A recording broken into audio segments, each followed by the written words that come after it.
Hey, hey, Beat Baseball World! Welcome to the Beepball Blue Show. NealDawg, Bam Bam. With after following an unexpected vacation weekend, we are back on track. Hello, Seth Dawg. Hello, NealDawg, man. You got to stop just jetting off to the Bahamas like that, dude. I know you got the jet Yeah. setter's life, man, but you can't just be leaving us in the lurch like that, man. So Well, when that's the good. Las Vegas cheerleaders call you and say you want to spend the weekend with us, what else am I gonna say? Hey, man, gotta do man. Got to do what a man's got to do, NealDawg. Can't blame you for that, man. A few Yeah. notes before we bring our guest in and get going. NBBA elections going to be coming up in a few weeks with the World Series, just a few weeks out. We haven't really talked about or put a lot of Uh, thought into doing stuff around the elections. I've only had one nominee reach out to me and ask about coming on the show. But I hate to just make it available to one person. So Dude, didn't we have like a? I'm sorry, didn't we have like a 95% election rate last year, man? This show was big, man, over big. the last 2 years, I think Uh, most that have come on the show have ended up getting elected. I don't know what that means, but D,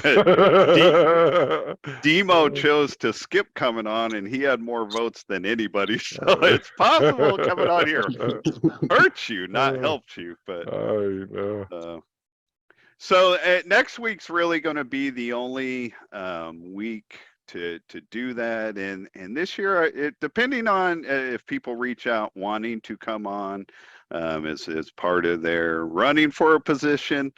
If you do want that, you're gonna have to reach out over this next week. If there's more than I guess one or two people, my thought is rather than doing one big long shows, just doing some quick hitters, like give each individual their own little show. But I'm not talking like a regular Beepball Blues show. We're not spending 30 45 minutes to an hour on each individual. A little quick hitting, 10 Uh, 15 minutes gives you more than what you have as far as up on the MBBA website, whatever. So if that's something you're interested in, want to promote yourself, running for a position, you're gonna have to reach out over this next week.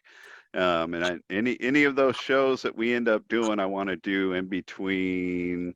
What's the date today? The 17th, I think. Yeah. So 17. yeah, so in between the 24th and the 26th is, and that's even the 26th kind of extends it further than I would want to. It's not going to be a show on Sunday, so we'll knock out any nomination stuff Monday and go into Tuesday and Wednesday if we have to. But I'm not going to be posting anything about that, so you're only going to know about it if you're listening now. So reach out if that is something you're interested in. And then also a few weeks back when Seth, we were talking about the Philly Fire play-by-play voice that I thought was really good, and I made a little speculation that I thought that might be Dakota Hogwood's better half, other half. I couldn't have been more wrong. Pretty embarrassed about how wrong I am. His name is Sam, and turns out Sam is the youngest of Dakota's three children. Even though they're like the same age, even though they're like the same age, that's Hold the on, hold on, hold on. What do you mean they're like the same age? I'm being silly. She doesn't have Oh, any okay, kids. okay, okay, I'm just making my bad rumor worse okay. because I'm not smart enough not to. I didn't know, man. And well, sometimes when you get into the beatball families, man, you never quite know, man. So. That's fair. And those hogwoods, they Wow. fertile people. They fertile people. Oh my God. Oh, I actually I think DB was the first one to reach out to me. He's like, man, I don't know where you're going with that one, but couldn't have been further from the truth. But Dakota herself reached out, and in both cases, like, man, I'm just happy the Hogwoods get me. No, nobody was offended. Dakota thought it was funny. His name's Sam Fryman. Hey, Hogwood family, I was just joking as well just a few minutes ago. So hopefully you guys get me also. So. But his name's Sam Fryman. He's actually a friend of Matt Wallace. He and Matt, I believe, have done some like women's hockey broadcasting together. So it was Matt that brought him in. They did some games together, I hear, last summer. I didn't hear that, or I already would have known this information probably. But I bet they'd be a pretty good team together. But I've only heard them individually. I haven't heard them together yet. But Sam is not Dakota's boyfriend, so I apologize for starting a rumor. But I don't think people listen too much to my speculation since it's got about a 30% accuracy rate at this point. So, anyways, that's all I got on the announcements and apologies and backstabbing. Let's bring in our guest, Mr. Kyle Kennedy. What's happening, Kyle? What's up, guys? Hi, Kyle. Hi, Kyle. Hi, Kyle. Man, obviously, I've been listening to the Edge streams. That's so I don't know. Maybe you guys were doing that before because I know Justin's been with you for a while. That's the now. Justin Holland remix. The Justin Holland what? That's the Justin Holland remix. Oh, That's how Justin says it. Come on, Kyle. He's even got your mom doing it though. Oh yeah. Well, Yeah. I'll be up there pitching, and then he'll come. He's like, "All right, Kyle, you be baby." Man, before we like dive into, because I'd like to, we haven't had you on for a while. I'd like to tap back to last season a little bit, then we'll come forward into this season. But just like a quick question, I guess, if we would talk about Justin Holland, who's one of your like 6 or 7 all-star offensive players that you got to choose from. All right. With all those good players, man, do you have like a favorite bat? Is like somebody who's like a particularly like easy, like right in your sweet spot, right in your zone? I don't know if I'd say there's an individual because it depends more on who's bringing it better that day, because like some guys just, can swing great more consistently than others. I guess that's the best way to put it, Right, and it makes fair. my job easier. But I don't know. I mean, it's hard to say one guy on this team is electrifying to me, like, because I guess not. That's not. I'm more looking like, is there one you're most confident in? Like when they come to the plate, you're like, I know I'm going to hit their bat. Nick's probably the guy I got the best all around chemistry with, just because like our relationship outside of ball has been like really tight for a while, and then Eric too, obviously, because I've known Eric since we were I'd have been 10 or so. I think that sounds right, about 10, 9, 10-ish. Right. So, those two guys definitely. And then Justin and Corey, that's kind of been like, just like I wanted to move them up in the lineup because like they're, obviously it's only a spot up for each of them, but I wanted to put Corey on like back in that 6 so that he would be more like, hey dude, all I need you to do is hit this ball. That's it, dude. And it was like, I think that method worked. And then, you got Aaron for that, that heavy power down low, somebody who's consistent. And it's like, all right, I'm going to put it there and you just give me that swing, baby. It's really just a stacked lineup, like I said, it just varies. Honestly, it depends on what the day is and, who's, like I said, who's bringing it. And if I'm there, I was thinking about it earlier today. As far as like home run hitters, we've never seen a lot of teams. We've never seen a lot of players that hit home runs. So we've never seen teams that have a lot of players capable of hitting a home run. And I don't think I've seen a team that has more potential to hit a home run than what you have with the combination of Nick, Justin, Aaron C., Corey White, who have all done it. I don't think anybody would be surprised if Eric Rodriguez ever hit one. I don't think he has. I know for a certainty, even before I had him, I know he hit at least one off Jared for sure. Okay. He hit one against us. I know for a fact was, It's Okay. hard for those field umpires to call them all the time, you know. But there's definitely, I think when a real good team is hitting, they're sometimes close to 2 a game. You know, it's just hard Wow. to catch which ones they are. Really, I do. No, I agree with that. You're saying Yeah. like there's in every game, or I mean, is that... with good hitter, I can tell you right now in the St. Louis tournament, I think we hit 3 that weren't called, but the fields were also back at like 176, 179 on some of them. So like they said they were going to stick with that prior to that. And I'm like, okay, that's cool. You know, like, I mean, it's just practice.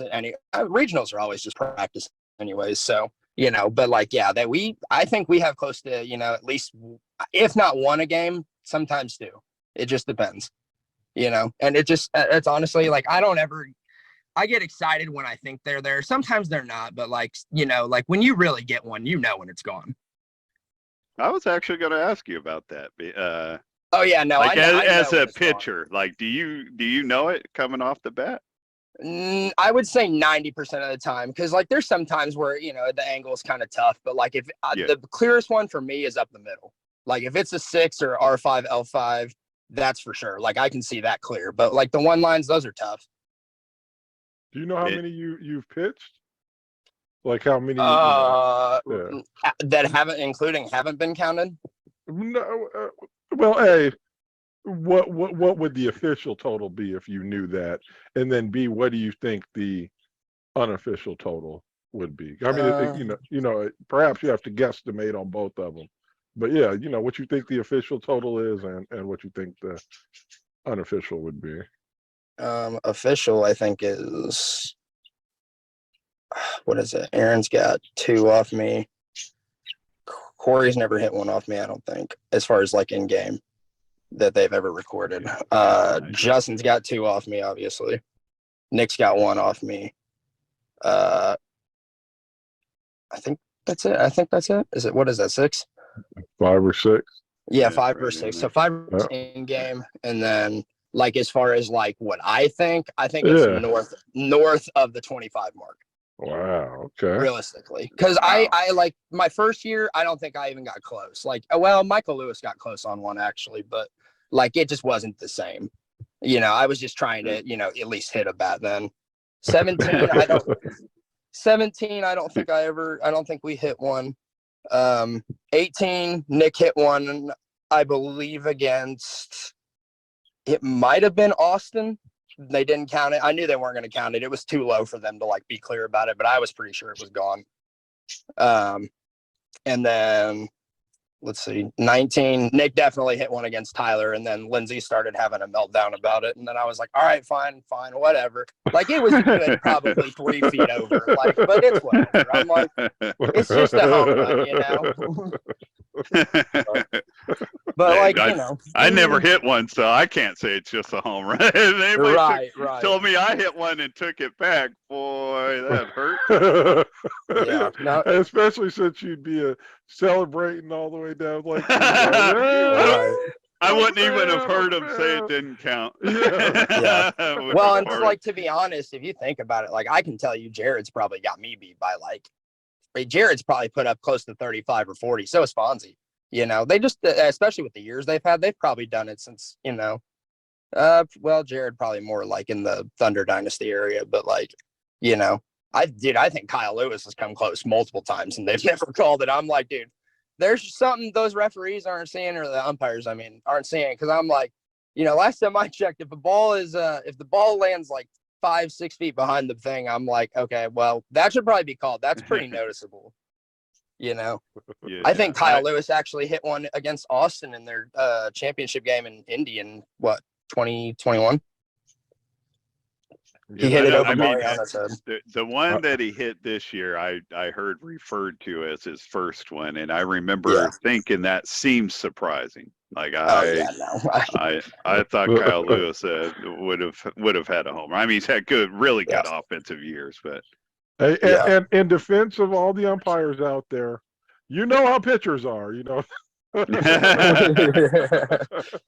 Yeah. Now, I was talking to Brandon Chesser about that just a few days ago, though. Like that, I mean, we don't always have enough especially like in like early in the World Series when all the teams are playing, we don't always have enough volunteers to have like a field umpire. And if you don't have a field umpire, I can't imagine what it's like to try to catch whether or not that white ball went just past the white line or just short of the white line.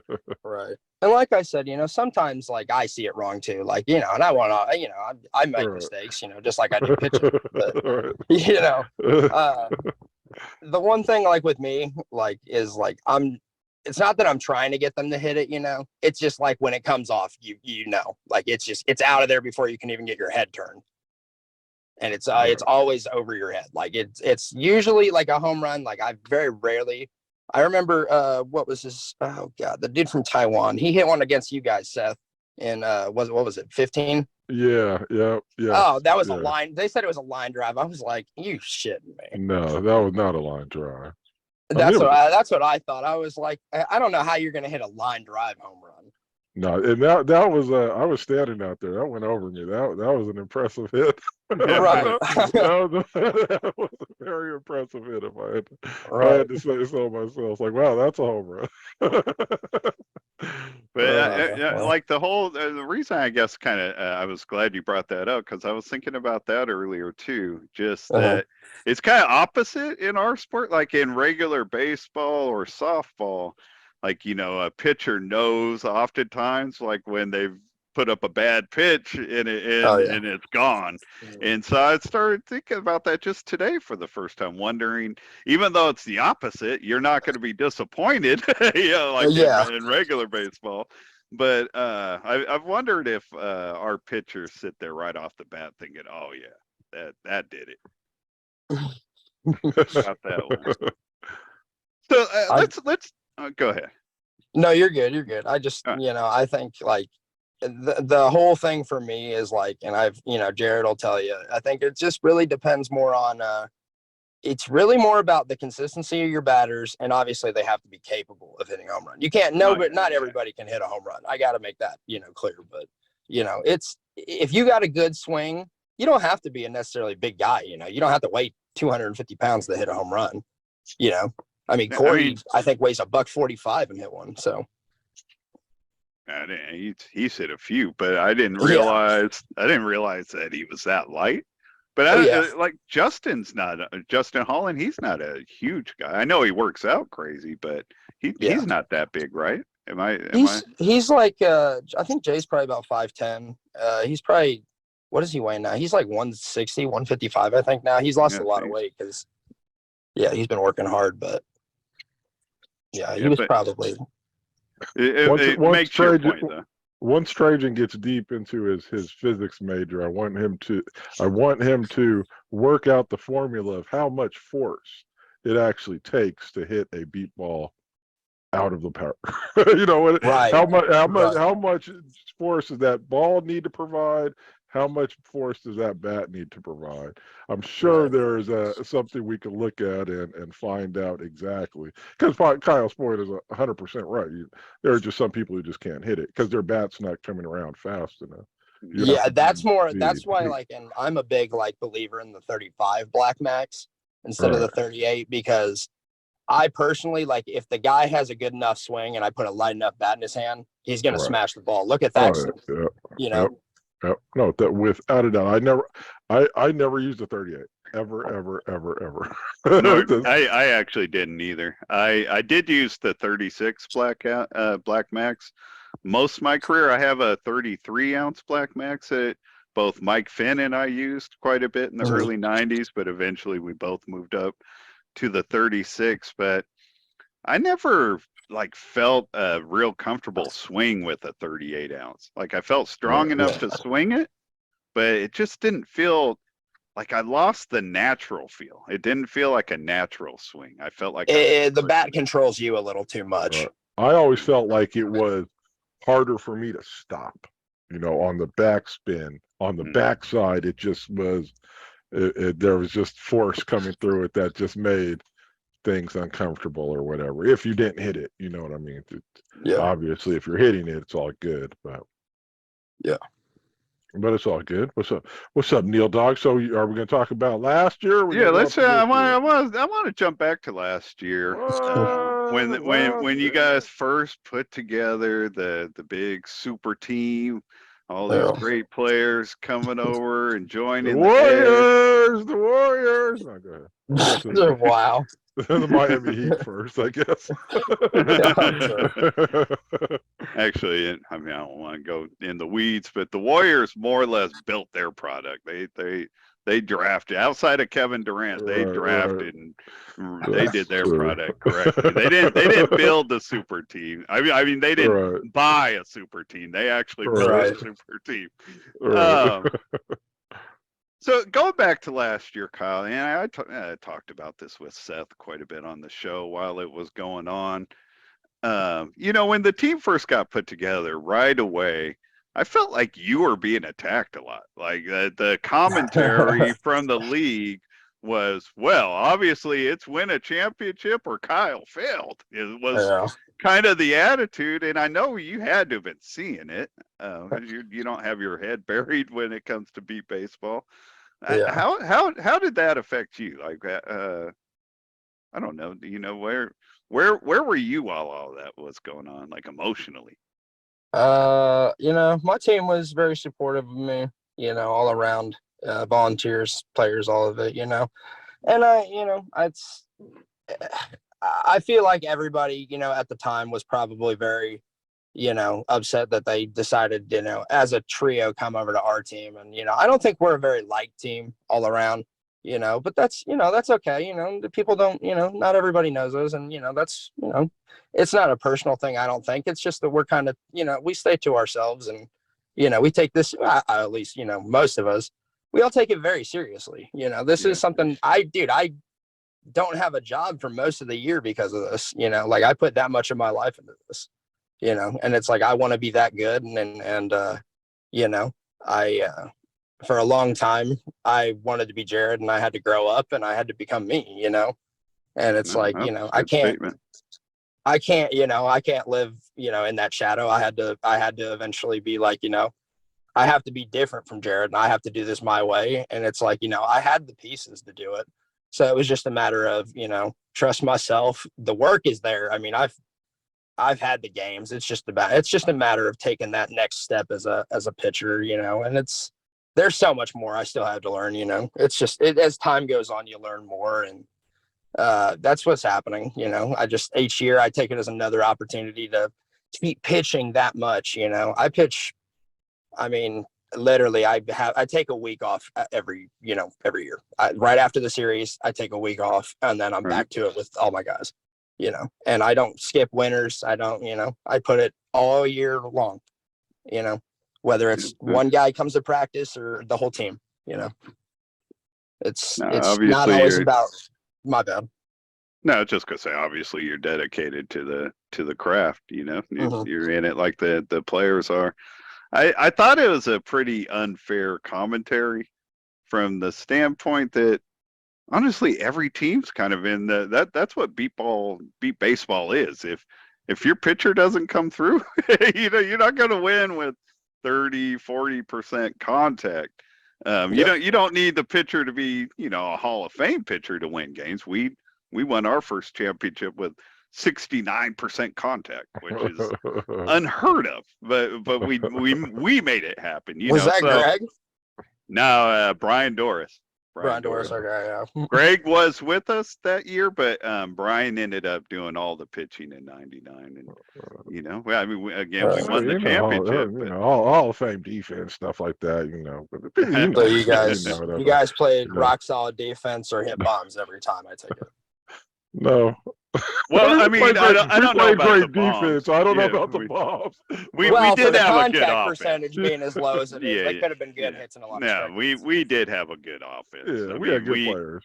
Yeah, up and we down, we had a good lineup. Yeah, I mean, Eric Mazariego, Stanley Fabiano, Mike Finn, Roger Brogg. Nobody really knows anymore, but he was faster than all of them, and he's a good athlete, so he had good pop. And Seth and I rounding things out. So, we had a solid lineup, but I don't. We weren't hitting home runs. I mean, nobody hit a home run, but nobody was hitting it. It was that. I think the line was still 180 back then. Whoa! When you say nobody, don't say nobody. Well, yeah, Seth Right, hit Seth one. said 1990. Neil, what are you talking Seth about? hit one in Yeah, 1990. And then my pitcher decided he'd rather have me hit line drives, but it's okay. I'm not bitter or anything.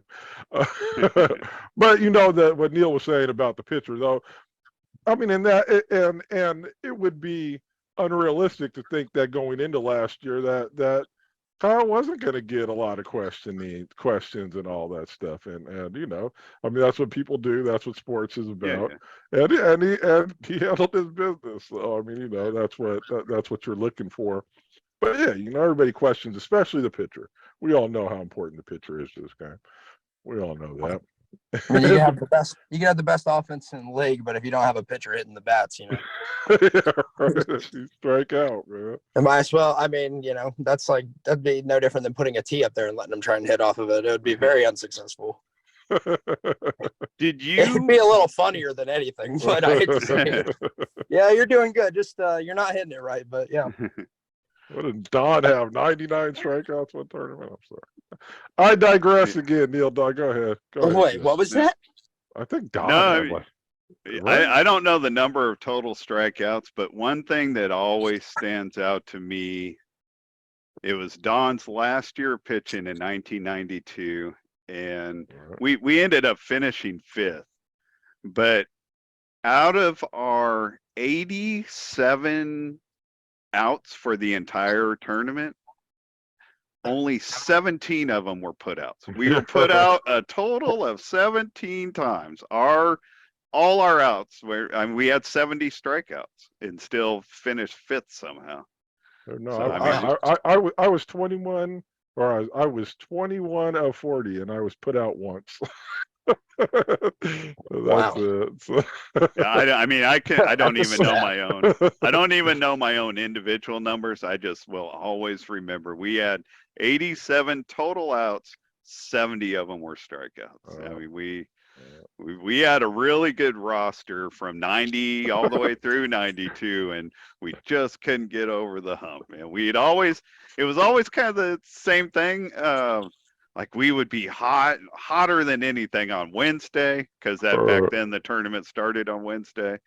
We would just roll over everybody on Wednesday. Things would start to slow on Thursday, and they come to a halt on Friday, and we just couldn't. We were an emotional team. We had chemistry issues that took us a while to harness, let's say, or perhaps we never harnessed them with the East Bay plays. So. No, that's why 1992 was last year of the East Bay plays. Everything was kind of falling apart. How many games did you guys used to play back in the 90s? Like at a World Series? Same number, right? Yeah, kind of more or less the same number. Sometimes lesser, sometimes not. I mean, because you would be depending on how many you lost or whatever, you'd be playing 3 on the first day, and 3. You'd always play 3 on the second day, and then you were in that third day, and you might have three games, man. Yeah, if you're coming up through the loser bracket, you always are going to play 3. Sometimes, in some cases, like I know in 1988, I mean, there are a few years where, maybe even 87, there are quite a few years where the third place game was played on Saturday morning before the championship game. So, but in the end, like overall, about if you're going to finish like second or third, you're probably going to play 9 games, maybe 10. Okay. So but in a 3-day period. I mean, you know what I'm saying? It was a shorter period. Yeah. 3-day period. It was a 3-day. You were always there. It was a test of physical ability to get through those tournaments. Now it's so easy, relatively speaking. With right. Like I think we should play more games. Like maybe not at the World Series, but like in like regionals. All right. No, it's a very politically correct tournament now, let me say. Right. As far as the Oh, more games, though, I mean, like it's hard for me to say the Edge need to play more games. Like the Edge and the Thunder, yeah, like right now, there yeah. are just a few teams, and maybe nobody beyond the two of you. I mean, you guys have already. You're not even at the World Series. You guys have already played 12 games, I think, which is way more than anybody else out there for the most part. I Mhm. wish our whole league could be more balanced. Yeah. And a lot of that is like space and money. Like some teams are too far away. Like Mhm. the Panthers, the San Gabriel Valley Panthers, they're never going to be able to go to all those tournaments because, excuse me, the cost is just way too much. So Mhm. like I would love to see, like I'm with you on the more games, but I would like to see more games out of everybody. You know what I mean? Yeah. And have the game be more balanced. When we're figuring out all this ranking stuff going into the World Series, one of the most difficult things to me that makes it hard to figure out is we don't have an even playing field. We're not getting the same sample size from every team, and so it leads to tons of speculation and rather than eye test and being out on the field. Right. Coming out of the year after you get the championship, I mean, honestly, I've described your summer last year as being kind of like a video game, the way you guys rolled through it, and just hitting home runs and just doing it in all this crazy fashion. I'm wondering what if you can talk about just yourself or the team. Mhm. I remember like hearing an interview with Steve Young after he won his first Super Bowl as a starting quarterback. He had been on Right. Super Bowl teams, but he wasn't the starting quarterback. And Mhm. they were asking him about it. And he's like, "Man, it's like," and whenever I heard him talk about this, we as the Dogs had won our first championship. So I totally related to what he was saying. He's like, it's like you spend your whole life just climbing and climbing, trying to get to the top of this mountain. And then you finally reach the top and you get to see the beautiful view. And as beautiful as it is, you just want to start over and start to climb over and get there again. Mhm. Yeah. Where were you after, like coming into the new season? Do you agree with what he said? Do you have a different take? Um, I think for me, personally saw it as we got targets on our backs now. Oh, Like I always yeah. thought I was capable of winning a championship if I had like the right team around, because eventually I was gonna like start learning more and whatnot and developing. And it's like, not everybody does that, but like I knew as much as I know about this game, as much as I care about this game and the hard work I put into it, I knew I was gonna be a good pitcher. It was just a matter of time and it wasn't gonna come right away, no matter how hard I put the work in, you know. So when you say that, is having won a championship, like as the starting pitcher, like when you talk about like you knew you were going to be a good pitcher, was winning the championship like the point for you where you could sit back and say, I made it? No, I didn't know because like I wouldn't say I made it even. Like I got a lot of hey, guys. hey, kick your feet Well, up, man. no. Go on vacation, chill for a little bit, Yeah, man. yeah, Take the no. I next wouldn't five, say 10 I years made it. off, No, man. I would say I've arrived to a good playing field. But when I say I'm in that. If we were saying NFL quarterbacks, I'm like, I think I'd be more like the Joe Burrow, Josh Allen type.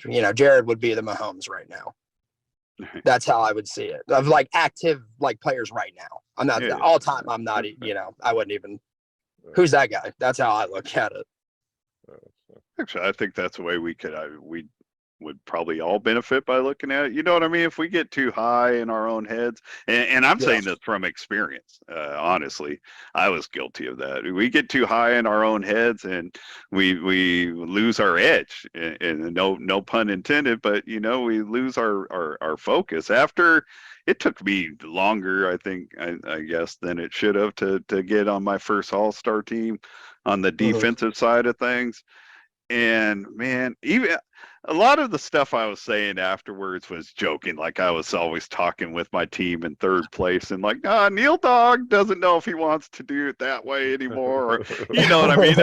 All of that was silly, but there was a part of me that felt like, oh, now I know how to be an all-star. And like I literally so full of myself about it that I thought I had it all figured out and just had to keep putting the same formula out there.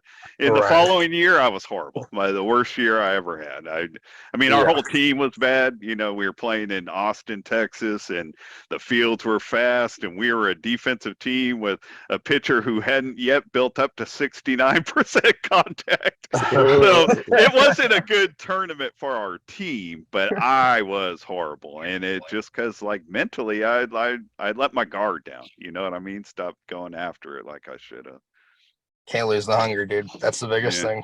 Yeah, no, I was glad to hear you saying that or whatever. It's, I think, important for pitchers, players alike to kind of have that focus.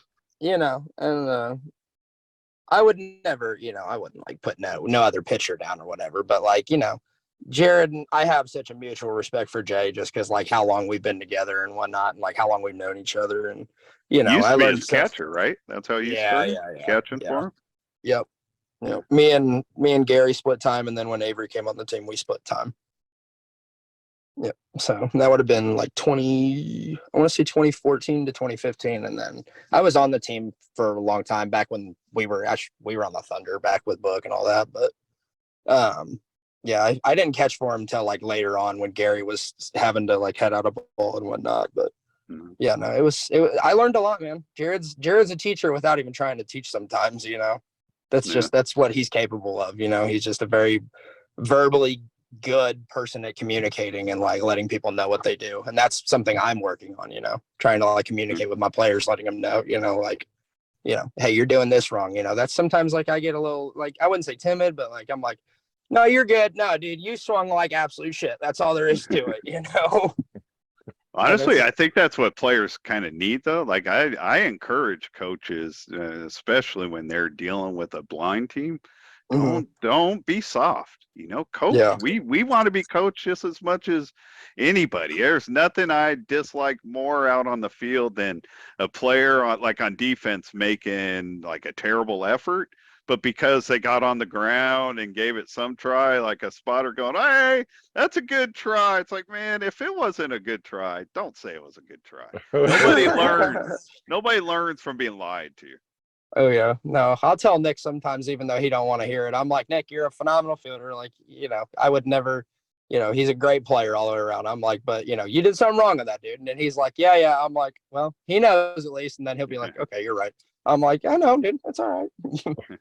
Eric had that in St. Louis. He had a strikeout and he was so mad. And I was like, look, dude, you're a great hitter, but that was not your swing. I'm sorry to tell you. And he was like, he sat back and thought about it. Braden told him like, hey, dude, you were a little low. And he's like, my bad. And it's like, they're, even as great as they are, they're learning too. Just like, we all are. It's a learning game. Nobody's going to ever peak of knowledge in this sport. Yeah, beyond that, nobody can give a perfect swing. There's too many elements involved. You know what I mean? No matter how many times you do it, you're not gonna have. You can't bring your A game all the time. It just people aren't wired that way. Yeah. Moving forward then to 2023. It's funny because you said you knew coming into this season, you guys got targets on your back. Honestly, I think as the second your super team got put together, you guys had a target on your back. Oh, yeah. Seth brought up the Miami Heat. I think it was like the same thing as when LeBron and Chris Bosh and all went to the Miami Heat and joined forces with Dwayne Wade. Like, they didn't have to win a championship. They already had a target on their back. Nobody wanted to see them win. And I think you guys were kind of in that same boat last year. But you guys get the championship, go undefeated, come through, get the job done. Coming into this year, you guys, I'm wondering, I would like to, I guess, get your reaction and your thoughts, because there's been different theories passed around with because it's not like you guys have been terrible this year, but you haven't been Well, as strong as you were last year so far. You had a much better tournament, I thought, in the Gateway tournament. headstrong question mark. So there have But, been different theories. Like I know, and this is public record because it was in during the ranking committee. What we want to meeting. know is it your fault? No, just joking. No, actually, it had not to do with Kyle. I'm like, quit tiptoeing, Neil. Just Yeah, Yeah. right. Get to the point, man. No. So no, Rob Wiseman has said during the ranking committees, and I think most of it goes from your game against Boston in the Bonanza tournament.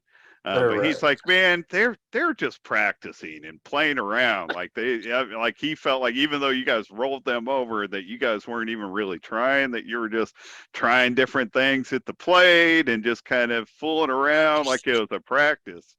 I'm not saying none of that's true. I mean, I'm not. You guys probably have been trying different things, whatever. I'm not throwing that theory away.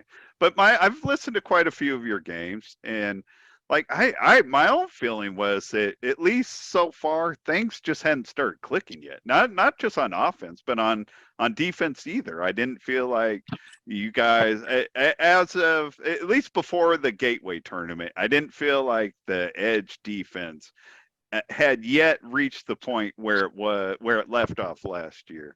Do you have it like is it one of those theories or the other? Is it a little bit of both? Neither? What are your thoughts on all that? It's see, yeah, it's honestly, it's been a combination. Like it really hasn't been all me. It hasn't been all of them. The worst was definitely the Bonanza. That was, dude, I felt lost out there trying to pitch them because like they just did not look like their regular swings. Like nobody did. And it was like I was just purely trying to time up where they were, Right. But it was just like that was kind of a rough week for everybody. And then on top of that, Nick had told us, he didn't think he was gonna be, able to play with us this year. And I was like, that was, being Nick and everything. That was kind of, a little bit of a roller coaster for that, prior day we found out. And it was just right before the tournament. I think it was still like kind of setting in. And I was like, I got to move past it. But it just, whether I want to think it was or not, it might have just been in my head and I couldn't do anything about it, Yeah. But it was a team thing too. It wasn't just me, I think that affected And I said that when Seth, I know you were joking, Seth, when you're like, was it all your fault? But no, I was never going there. Like I have felt like the whole team isn't really clicking. Not Kyle's problem. I felt like it's kind of a team thing. I never heard about what you mentioned with Nick. I assume that's all ironed out. Nick's gonna be with you guys at the World Series. Yeah, he's gonna be with us. He was just I think it was just like a lot of stuff in his life and just he's been losing a lot of vision recently, and I think it's just like trying to continue with life and like learn, and I think it was just a struggle. And he's like, I need this. That's fair. I had so going that into, you guys had a good tournament, the last one out. Where are we now in the process of ironing out our issues, whether it's just practicing or a not clicking thing? Where do you feel you're at now? What, 2 weeks, 3 weeks out from the tournament?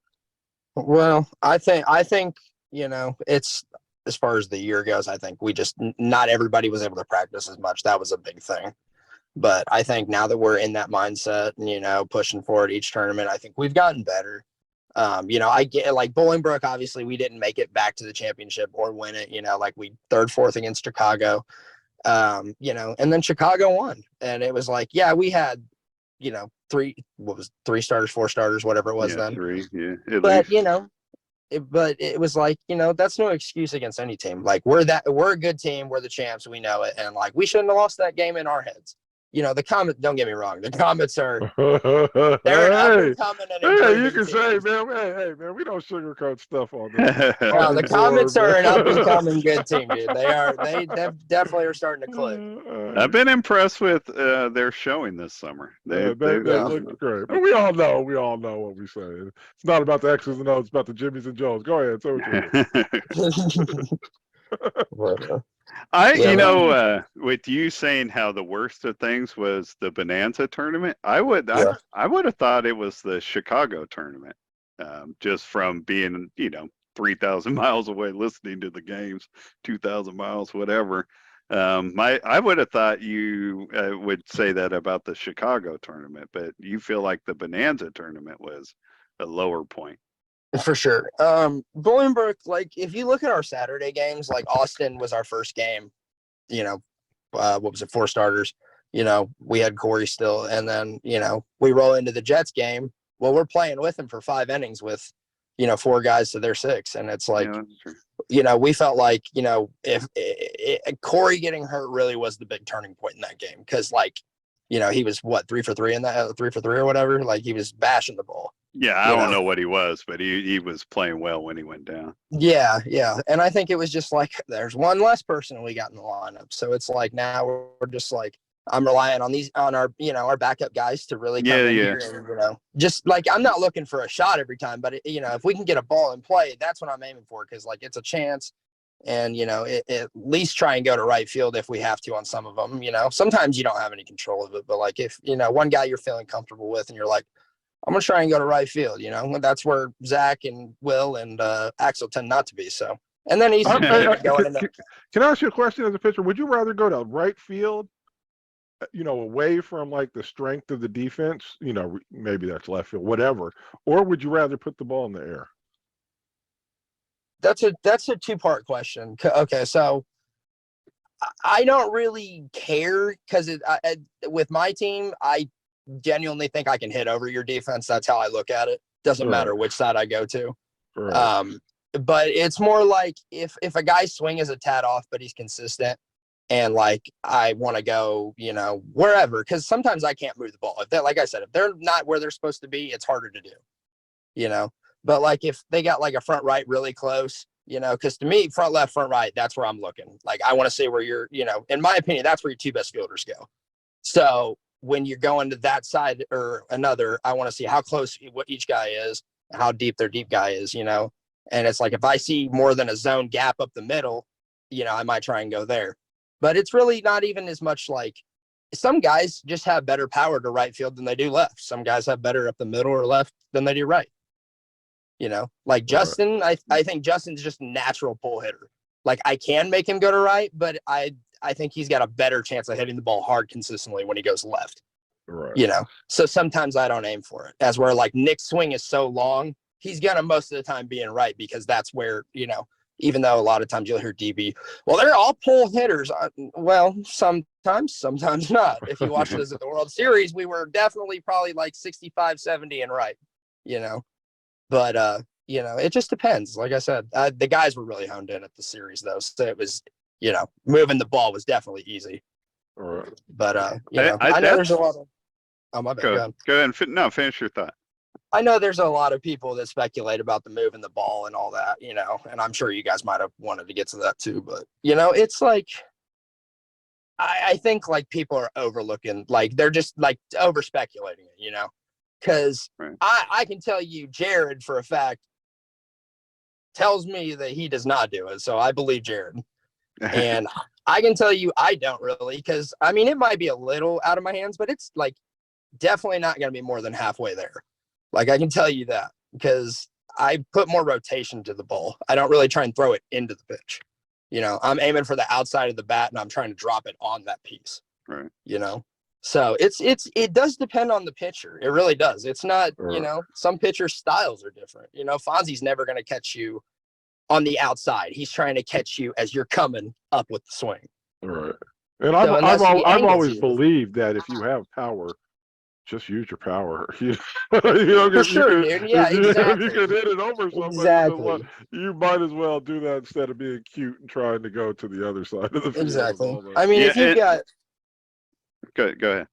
If you've got like a Jets or a Philly or somebody, like an upper team with a good pitcher, there's no reason to move the ball if a guy's, hitting to one side of the field good, like just let it ride. If it happens to go that way, that is what it is. But don't try it, Just go where they're going. And that's where I'm at kind of with it. And I realize I haven't been on the field now since 2009, but I feel like with most pitchers, it's something you're trying to do. Like when you want to, like you're looking at left field going, oh, they're stacked. We should go to right field, or right field's empty. So let's try to, the Dawgs defense, we left deep right field wide up, like along the line was wide open. So teams would see that big old gap and try to go over there. But their pitcher and their batters usually weren't like, ready to do that, or didn't. I guess my point is really like I have not found that there are many pitchers that are good at that. That Kevin Simpson, to me, there's nobody better at it than him. If Kevin saw a hole on the field, he could drop ball after ball after ball in that hole until you adjust, and then he just would go to wherever your new hole became. But I've not played against many pitchers outside of Kevin that even come close to being able to do that when they want to. I'm not saying you guys can't do it, but he could do it whenever he wanted. Outside of that, it's trying. Like every pitcher I played with, Tim Hibner, who's a Hall of Fame pitcher. But when we were trying to go to right field, we were trying to go to right field. He didn't just take us to right field. We had to adjust and hold up. You know what I mean? And when you reach that point, I'm with Seth. I say line it up, square it up, and just hit the damn ball as hard as you can. Absolutely. Go with your strength. Go with your Absolutely. Yeah, no. And I like in the St. Louis, like we went some to right, but it wasn't like, it was more just because that's where our timing was. Like it wasn't the guys, it wasn't me. That's just like sometimes guys, especially in mud, are probably going to have later swings because it's going to take time to make sure that footing's right. Yeah. So like it wasn't as much, moving the ball as much. It was just going power, just going wherever they're hitting it at. I just recently started trying to, work on location and stuff because, we're going to have probably drier fields in Oklahoma. It'll be a lot easier to control the ball that way. Definitely a pitch. I personally prefer fast fields. Like as an offensive guy, what pitcher what pitcher is going to say, give me long grass and good defense? 8-inch thick grass, man. That's what I want, man. Yeah, it's funny because me, Jared, and Kevin, before the St. Louis game, we were talking, or before when we were in the St. Louis tournament, my bad, when we were about to play that morning game, we were all standing at on the first baseline, and I just remember like coming back to the plate, and Koo was like, yeah, he said, Jared's really flattened my swings out. I'm like, we're playing in Oklahoma this year. Why not? And he's like, right. And I'm like, it makes sense. It's just like, it's good pitchers know how to do certain things when the fields are right, it's just a mindset. Part of your craft, I guess. Anything we're doing as individuals, the longer you do it, you learn more trades and tricks to the craft. This week will be when the rankings from all the teams are turned in and will be released a few days later. I think the rankings are supposed to be out by like Thursday or something this week. Do you have any thoughts on where your own team should be? Do you I'm guessing some people might have a theory that just being the defending champions, you should be ranked number one. We've already kind of established that the summer hasn't been quite as strong. I guess it's last summer. Do you have any thoughts on where you should be ranked going into the tournament? I mean, honestly, like I don't want to say I don't care, but at the same time, go ahead and say something. Man, I don't give a damn where they put us. I mean, like, I really don't, but like the 1 seed's nice because like if they give you if the 1 and the 2 have a bye, that's nice. It's nice to have a bye the first day. But I mean, like at the same time, like if you're 2, 3, 4, you're gonna see each other, and then we'd have to see like the 1 and the 5. So. We'd probably, I mean, it just depends. It depends on which side of the bracket we land on too. Because, I mean, like I said, I don't care who we see. I don't care if we make it to the championship, whoever we see. or that's not how I don't approach it like that, because at the end of the day, the best teams are going to play each other. So Yeah, no, and I do agree with that. I mean, even though I believe in like kind of perks for winning, so like when yeah, we were winning and doing well, I expected us to have a top seed. And how that was handled over the years is kind of changed from, would change from like first vice president to first vice president, and how it wasn't always done consistently the same way, like through the 90s and stuff. But for the most part, like I have an expectation if we're winning, we should receive buys and this, that, whatever, get the yeah, perks yeah, for yeah, winning.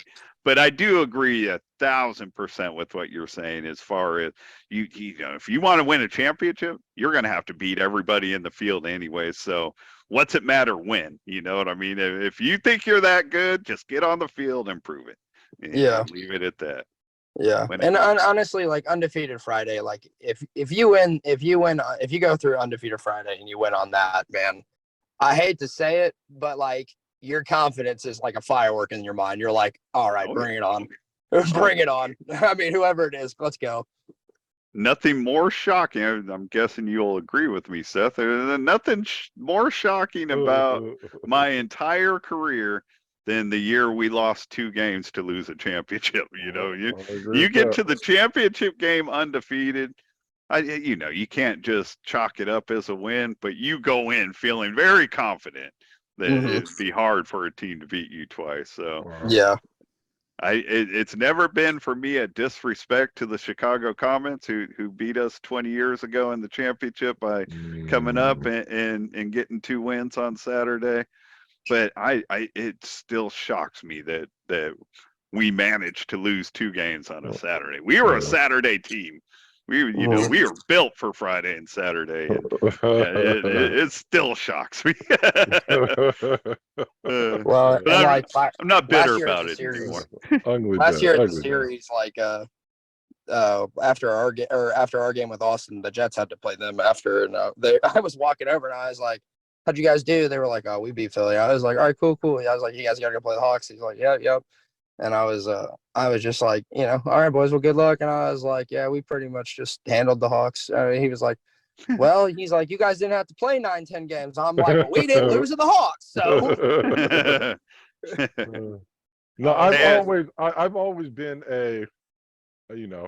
those buys in the round robins. I think that makes your life so much easier and stuff like that. I mean, to me, it's almost an unfair competitive advantage. And I've thought that back since I was on the Dogs and we were getting them. Yeah, I was going to point out that Seth has been consistent with this, even when it was us playing 2 games to start the tournament and going undefeated. Like we won at least one of our championships. We only played like 6 games. Yeah, no, and I was always on that. So please don't think it's something I've thrown out now. But I've always thought that is such an I mean, it is such a competitive advantage. Now I guess it's better because you guys are actually playing games during the season. But man, I used to hate that thing. Hate it. but that's just me. That's just me. But go ahead. Carry on. Has Danny Fapiano made it to Indiana yet? No, I'll see him. Today's Monday, right? He'll be on Wednesday. All right, and then he's staying with you through the tournament. Yeah. Dan's driving up with me and Nick. How you plan on handling Danny? He's a hard man to handle. They've handled him before, though. They know what they're getting into. As these people get older, man, they get more difficult, man. Yeah, Dan's. He might not have his cane. Dan's about like Dan. Dan wants to win. I can tell. Dan wants to win, and as long as he's a part of it, I think that's what he wants. He doesn't. He wouldn't come just to be a bench all week and just like, hey guys, good job. Hey, that. He said, just a couple ABs, man. He's like, couple ABs. He's like, I'll play in the field, get you some outs. He's like, I got you, big boy. I'm like, that's my man. I'm like, that's all I needed to hear. Danny Fapiano will never travel anywhere simply to be a cheerleader. Yeah, right. Definitely not our Danny Fapiano. But to what you said, Seth, about as people get older, they get more difficult.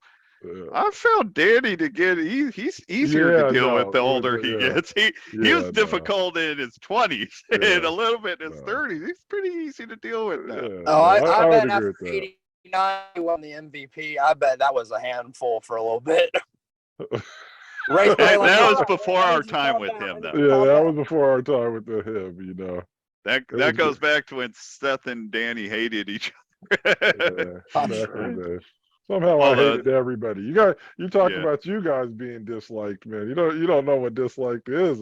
Yeah. The Blaze were pretty disliked, and it carried over to the Dogs. No. Oh, so you guys brought well, I'm sure Dan helped, but so you guys brought it over, huh?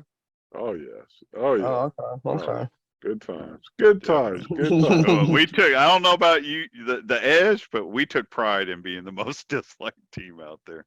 I've gotten a lot of the guys to kind of grow on it, you know. Like, look, I don't want nobody, like, when we're off the field, I want us all to be cool. Like, this is a family thing for me. Like, this is a big get together and we all get to see each other. So it's like, I don't want there to be hostility when we're not playing. But like when we're playing, you know, if you want to get into it, we can go after it. I don't care. I'm like, you know, but yeah, no. You guys are so much better than we were. Yeah, we were good with the hostility. We were pretty rowdy. We enjoyed being rowdy, which was, I mean, at least Seth and I did. I can't say everybody carried that, did, right. But you know, Seth and I were kind of the voices of the team. So what we did is how things carried out. I was going to run down the final scores of the Beast of the East for this final leg or final Beep Baseball tournament ahead of the World Series. Before I jump into any of that, you got any Edge stuff, either Seth, that you want to ask Kyle, or Kyle that you wanted to touch on that we didn't get to? No, I mean, I'm rooting for the Heat, so. Glad we touched on that.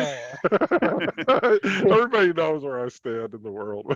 Hey, I'm a simple person. Yeah, You're exactly. Consistent and simple, man. That's all.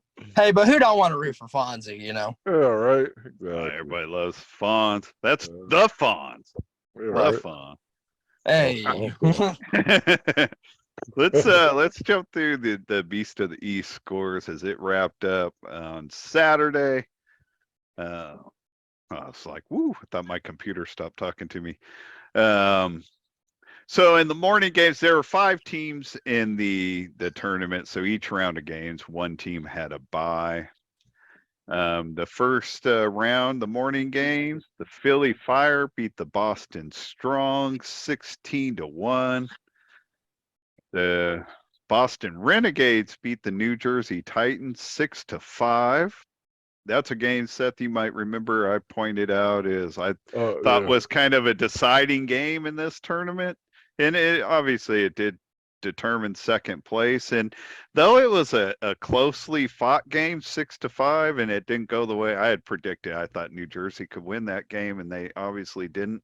I'll be honest, I was kind of underwhelmed by both teams. I think both teams have good rosters, but it wasn't a really like a highly contested game. Even the score was close. A lot of strikeouts from both sides. And I was kind of underwhelmed with both teams because I think this close to the tournament, it's a little concerning, that they weren't able to get things going. So I had predicted the Titans as being a team that I thought could fight for that 5th or 6th spot. And I do think they have the lineup for it, but I'm not sure if they're going to be able to get there this year. And they are dealing with a new pitcher, so you know what I mean. It might take some time to develop. But I don't know. I'm not trying to throw shade on the teams, but I was really excited going in to that game to see the game, and disappointed, I guess, just how it played out. Even though it was a close 6-5 game, I just think both teams have more talent than what we were seeing on Saturday. Just my own take, though. Did you check out any of the games? Did you see that I game? tried. No, I can't. I can't. I got Kyle, do you ever check out the streams that are going on? Sometimes.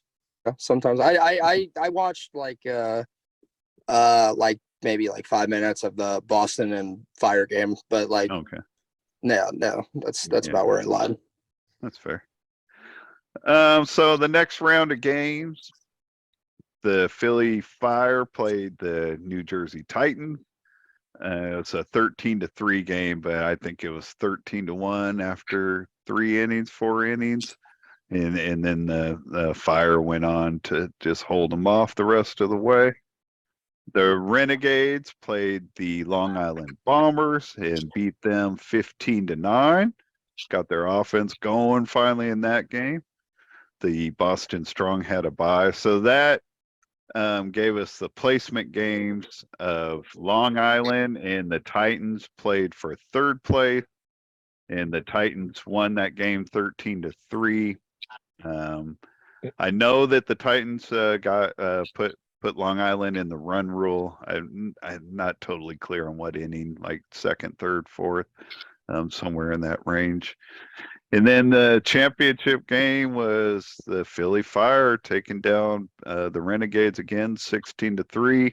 Same story as kind of the other games. It went into the run rule, I think, after 4 innings, and then the Fire held them off. That's kind of disappointing because they, in the first leg, they played each other, first leg of the Beast of the East, and even though the Fire won 20-12, the game was like 14-12 at one point. It was a much closer game, but Philly, I predicted Philly to win the Beast of the East, and obviously they did.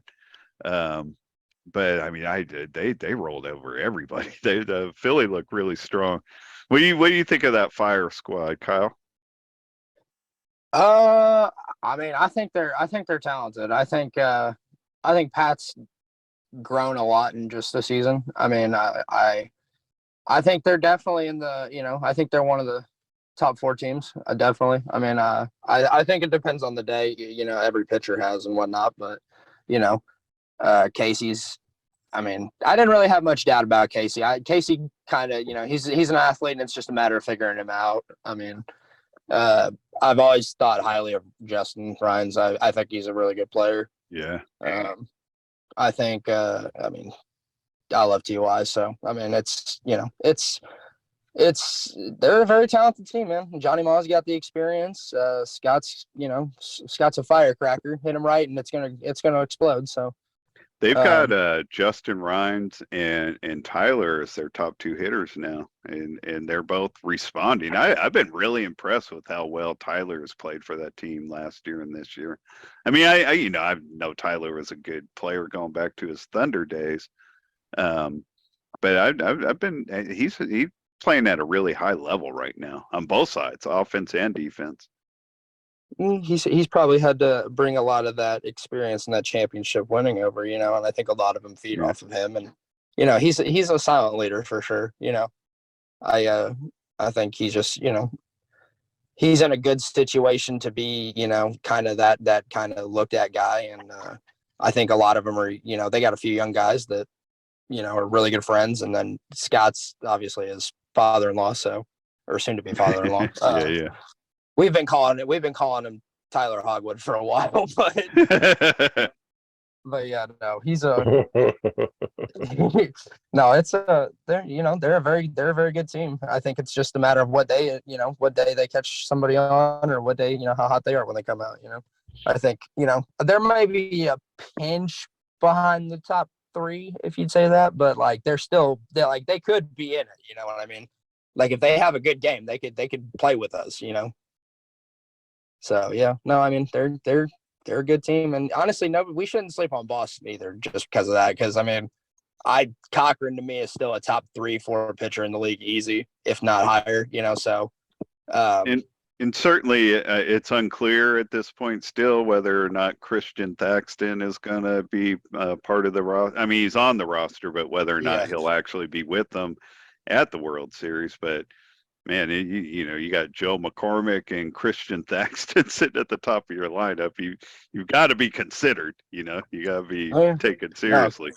Christian, dude, I've made the mistake of thinking Boston was lesser than me before, and it's cost me. So I have a very, very good, you know, and I think Rob and I kind of like, you know, there's a little bad tension, but like on a respect level, I think the world of Rob. I think he does a lot for this game. I think he tries to improve it, and he's got good intentions for it, you know. I wish we could work more with him outside of the East Coast. That's like a big thing because like if they came to more stuff and whatnot, but you know, I think a lot of Robin, you know, Ron, I, you know, look up to him. He's been pitching for a long time. He's a great pitcher. You know, Thaxton is when he's in the game, he's still a top five. I don't care how long the guy is phenomenal. So No, I would not hesitate if I have a team and he could be thrown in my lineup, I'd be perfectly. I don't care if he's been away for a couple of years. Be perfectly happy putting him right at the top of my lineup. exactly. That's a big bet. Yeah, exactly. You know, on Rob, I don't think there's anybody in the history of our league that has kept better stats of their own team than Rob has of the Boston Renegades. Like there literally isn't a stat that a player's ever had for the Renegades that they don't have documented. Like beat baseball's not, you know, when our league is like long gone, it's like people aren't going to really be able to learn a lot about it because it's not all documented. We're getting better about documenting more and more, but it's not all documented. The Renegades have everything documented. Guy Zuccarello, who's been on the show with Seth and I before, Guy played in his 200th game on Saturday for the Boston Renegades, which is crazy to me. I don't even know if I played in 200 games my whole career. I mean, we didn't travel to tournaments and stuff, you know, so it was just going to the World Series for us. But man, 200 games with one team. And Joe McCormick became their all-time scoring leader on Saturday. He scored more runs for the Renegades than anybody in their history. And being able to share stuff like that is all because Rob and their organization keeps track of it. I wish all our teams had that. To be honest with you, I wish we, Seth, like had some of all of our dogs' history documented, and it means we should have done that. You know what I mean? We can't go back and do it now, but I think it's cool the way they have their whole team history documented. Yeah, definitely. I mean, but to be honest, like if you have a lot of players that are good and like, you know, they don't make all tourneys at a World Series, but they do in regionals. Like that's, I mean, if you hold on to that, that'll be, you know, Hall of Fame stuff down the road if you No, have it enough of it. definitely You know? goes towards it. Absolutely. Yeah, you know, so Absolutely. it makes a difference. Is it as you know? To me, it doesn't mean as much as it does doing at a series, but it's still impressive. You know, a weekend tournament's still impressive.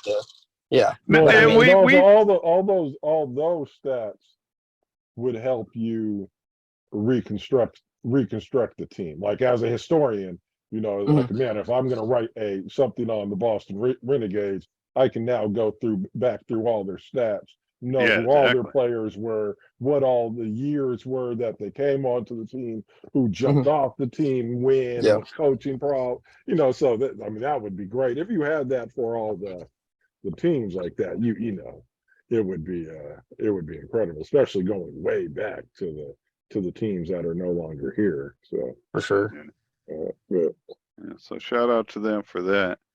That's all I have, fellas. Before we bounce out of here, you guys got. Yep. And you know, I don't want to get into the weeds too much, but you know, Steve Young wouldn't have won that Super Bowl if it wasn't for free agency anyway. So I wanted to add that to our Steve Young conversation at 45 minutes ago, but I did. So I showed restraint, NealDawg. I was like, yeah, but I got to make the asterisks on that Super Bowl for Steve Young. Asterisks, but that's all. Seth is a big Cowboys fan, Kyle. So, and like in the 90s, like the 49ers and the Cowboys were the only two good teams in football, really. So, wait, in what time period? Like in the 90s? In the early 90s. Oh, Early Cowboys. 90s, I thought you especially said early. 80s. I was like, hey, now my Raiders were in the 80s. I know you're a Raiders fan. Oh, Hey, yeah. Yeah, no, I I'm a forgot, Raider. like, I'm a Kyle Raiders and fan. Kyle and I Yep. got all these, like, we're both Dodger fans, both Raider Yep. fans. Basketball, we differ. I like the Kings because I'm a big De'Aaron Fox fan, but like, I'm not a Kings fan. I'm definitely a Boston fan. So I Yeah, love. so- I was a big Larry Bird fan, like as far as like watching. I grew up watching KG and Pearce and all those guys. And I mean, Jason Tatum to me is like top 4 in the league right now. So I'm a big fan of the Celtics. No, Tatum's crazy. Mhm. Crazy good. I'm used to like smaller areas like Indiana. Mhm. Like people are usually really loyal to their own state. You know what I mean? Like I'm No. surprised you're not a Pacers fan or a Colts fan. No, I'm not even a Peyton Manning fan. So I no, and don't I hate think anybody really. Yeah, smart guy. Oh no, smart dude! guy. You come out the Colts. You come out the Colts country, and some people will take Yeah, right. disrespect not liking Peyton Manning. I'm like, well, no, I'm definitely more on the Brady side, but But they would object to me calling him like the greatest regular season quarterback ever to play. yeah, well, that's him or Drew Brees. You take your pick. Yeah, no.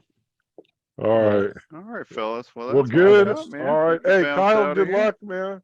Hey, Thanks, guys. Kyle, Definitely. hey, Kyle, Definitely appreciate you guys having me don't on. choke and throw it all away because we're going to blame you the day after the World Series is over, okay? Yeah. No, Neil will give his true hot take that he was afraid to give. Just Win or lose, it's all on Kyle. Yeah, right. keep a steady eye on the horizon, baby. That's how I see Good job. it. Tell You'll Danny see when you what- see him. I picked him on my Richie Flores had me participate in his beat baseball fantasy draft, and You see that hey, that's BS. I win it last year, or should have won it last year, and they cut me out the deal. You see how they do me, Kyle? See how they do me? It's fine. It's fine. I ain't my feelings aren't hurt, but I basically win it last year, and I'm done. we got Kalari and Chris Jackson, so we're all filled up with black folk. We couldn't fit you in. Wow. We're past token status. Right. That must have been before the Supreme Court ruled, man. You know, Now where you stand, colorblind admission now. All right. Okay, yeah, y'all. definitely. Thank you, Kyle, man. Appreciate you coming on. Yep. Good luck to you guys. Have a good, Thanks, safe guys. tournament. Hope everybody stays nice and healthy. Definitely appreciate it, guys. Neil, congrats on the Hall of Fame too. Oh yeah, we should have talked about that at the beginning. That could be a whole show, though, NealDawg. But congrats, as usual. Nah, I appreciate that. Yeah, should have happened many years ago. You called Don yet? let me stop. Honestly, I let me stop. really haven't called anybody. Like like my nephew. I did call my nephew Brennan. You know Brennan. You know how close we are. So I called Brennan, and that was kind of my only phone call. Yeah, didn't even call me. I talked to Christina, and so I ended up telling her. But excuse me, I'll be honest. Like I haven't really known how to kind of process it or feel. Like I certainly appreciate it. I mean, I love this game, and I love that I've been part of it, and I love that I get to be a part of its history. But I don't know. It's still like I don't think anybody should ever feel like they should be in the Hall of Fame, and I've never. I've had people express like they thought that I was worthy of it, but I never sat back and said, "You're right, I should be there." I don't know. I still don't. Yeah, I'm in it. I'm about to be inducted. I still don't know if I should be. Like I don't know. I talked the last 2 years when we've talked about all the players that got inducted, and I've made the comment that I hope that by putting in like 13 people in 2 years, which is something we've never done, that I was hoping we're not watering down the product. Hall of Fame should be special, and I got to be consistent. Like I don't want me to be one of the possible watered down players. You know what I mean? I don't know. I hope I'm worthy of the Hall of Fame because it means a lot. It's Oh, Neil, it's Dawg, it's an honor, Neil. It's definitely an honor. You know? and Neil, I played with you for all those years, man. I saw the difference you made when you were on the field and when you weren't on the field. I know, all the work you put in, and I know even what you did in the regional tournaments before, not the regional tournaments, but our Our local league. stuff. Yeah, I mean, I have no idea on the criteria of the NBBA. I have no idea about that. But you definitely deserve to be a Hall of Famer, man. You deserve that, and we know how it all went down at the end and shit like that. So Yeah. you deserved it. You deserved it. I appreciate Just it. Thank you. just don't screw the pooch with your speech, all right? No Yeah, drinking, Neil. Dawg. He I, gets up there, he's so hammered, he starts crying. Oh God, thank you, guys. You're hearing I, them ice cubes Right. shaking, man. Come on, Neil. Save it till Come the on. middle of the speech or the end of the speech. Just I start won't. I crying. won't be there at the there then to stand up and make a joke or anything like save me. Oh, yeah. that. Yeah, unfortunately, Kyle, I'm about as emotional as it gets. So sober, under the influence. I don't know how I'm going to talk about it without crying. I completely understand. I haven't even been able to think about what I would say. Like I don't know what to do, and I don't know. I'm overwhelmed with this still. Richie Flores been putting pressure on me to be the PA announcer at the championship game, and I've been telling him I didn't think I don't think I'd be that great at it.